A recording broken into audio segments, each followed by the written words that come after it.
Terima kasih saudara, Anda masih bersama kami. Saudara, terdakwa kasus asusila kabur usai sidang di Pengadilan Negeri Kabupaten Magetan. Terdakwa merusak kunci sel tahanan kemudian melompat pagar samping kiri kantor pengadilan.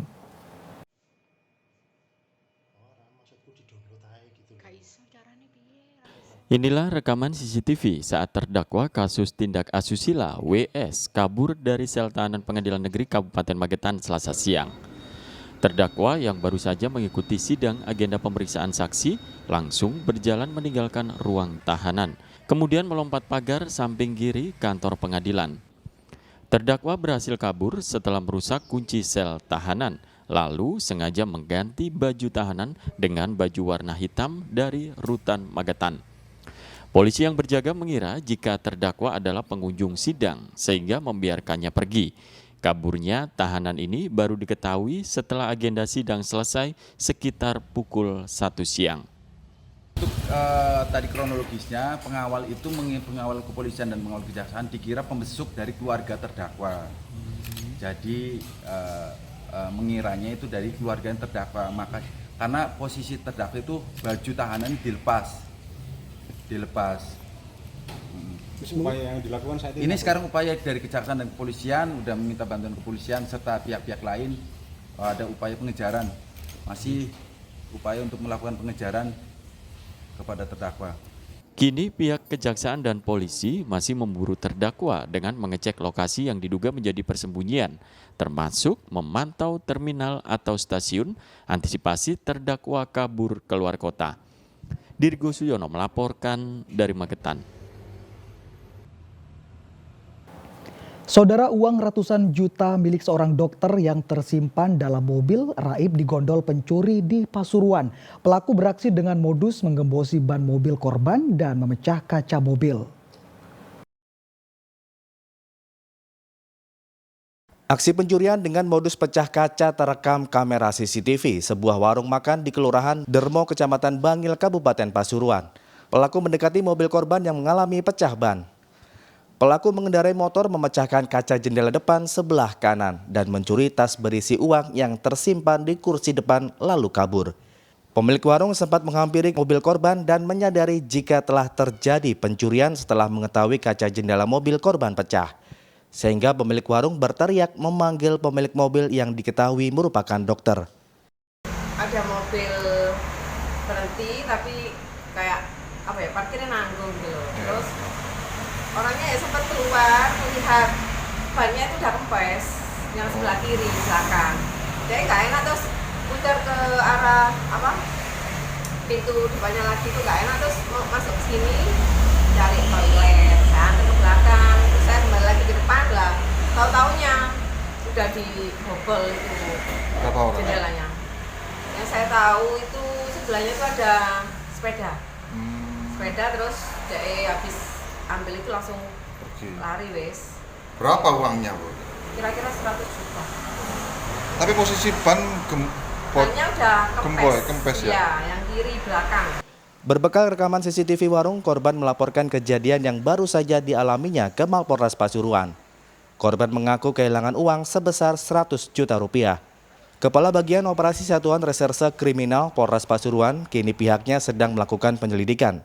Diduga pelaku telah mengintai korban sejak berada di bank, lalu melakukan aksi pecah ban, pecah kaca untuk mencuri uang di dalam mobil korban.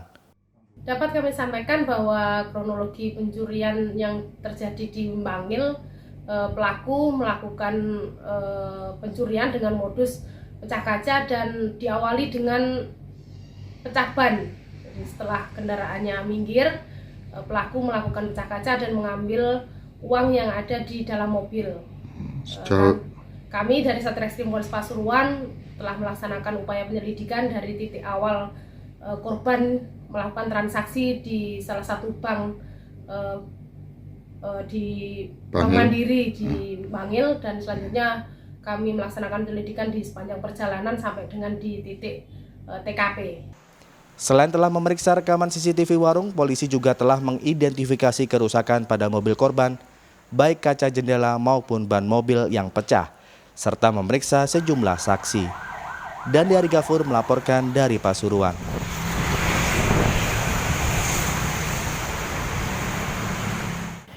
Saudara, kepolisian Resor Mojokerto menggerebek rumah di lereng Gunung Penanggungan yang menyediakan bilik-bilik khusus untuk pesta sabu-sabu. Hasilnya, saudara, 4 orang yang positif mengkonsumsi narkoba diringkus petugas.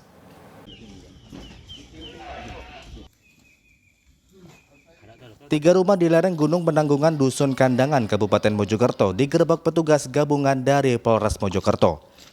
Petugas menggeledah dan menyisir lokasi dengan menurunkan anjing pelacak. Penggerebekan ketiga rumah ini merupakan pengembangan penangkapan bandar sabu-sabu jaringan Batam, Kepulauan Riau berinisial KA dan 3 pengedar.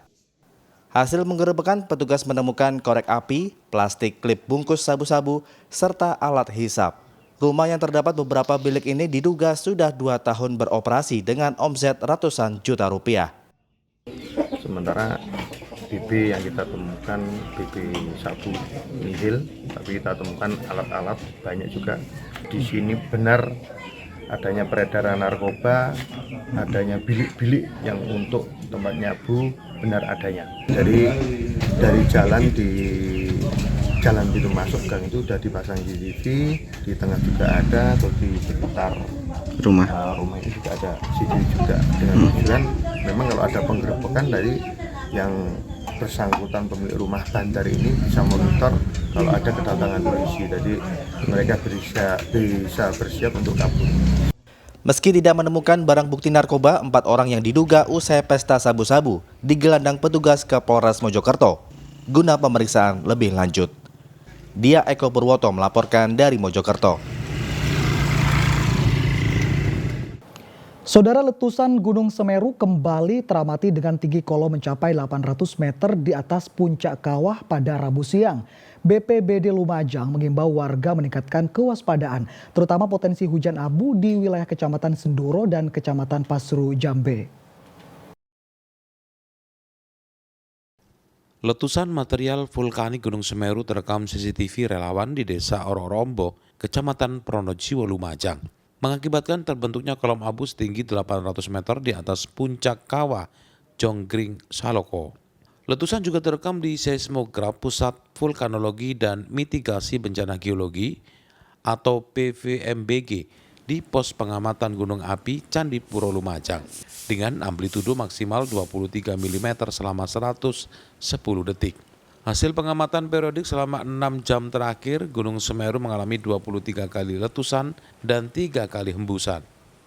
Badan Penanggulangan Bencana Daerah Lumajang menghimbau warga meningkatkan kewaspadaan, terutama potensi hujan abu di sisi utara Semeru, meliputi Kecamatan Senduro dan Kecamatan Pasru Jambe. Masyarakat kita himbau untuk tidak panik, kemudian kalau ada informasi yang menonjol, informasi itu akan kita berikan, kita perluaskan kepada masyarakat. Tetapi sesuai dengan himbauan dari BPMBG bahwa pada saat status level 3 siaga ini tetap masyarakat dilarang untuk beraktivitas sepanjang di sektor Tenggara, khususnya sepanjang curah Koboan, radius 13 km. Juga 500 meter di kanan kiri bantaran sungai sepanjang Hulu sampai Hilir. Karena kita tahu sekarang ini cuaca juga ekstrim, khawatirnya pada saat ada aktivitas yang meningkat dari Gunung Semeru disertai cuaca ekstrim itu akan menimbulkan beberapa potensi bahaya. Antisipasi bagaimana kita mengantisipasi terkait dengan letusan tersebut. Jadi kami masih menanggapinya dengan biasa saja karena sampai hari ini pun kayaknya tidak ada dampak yang begitu signifikan ya. Antara lain tidak ada hujan abu juga. Jadi kita tetap menunggu himbauan dari pemerintah saja. Terakhir hujan abu di Desa Mburno kapan, Mas? Untuk hujan abu terakhir kalau tidak salah 3 hari kemarin ya itu ada hujan abu. Intensitasnya lebat atau tipis? Intensitasnya biasalah, sedang. Warga dilarang melakukan aktivitas di radius 5 km dari puncak dan sepanjang aliran sungai Besukobokan sejauh 13 km karena status Gunung Semeru masih siaga level 3. Nur Salim melaporkan dari Lumajang. Saudara, dalam sepekan terakhir harga beras di tingkat agen pasar tradisional Kabupaten Jombang melonjak tajam hingga Rp4.000 per kilogram.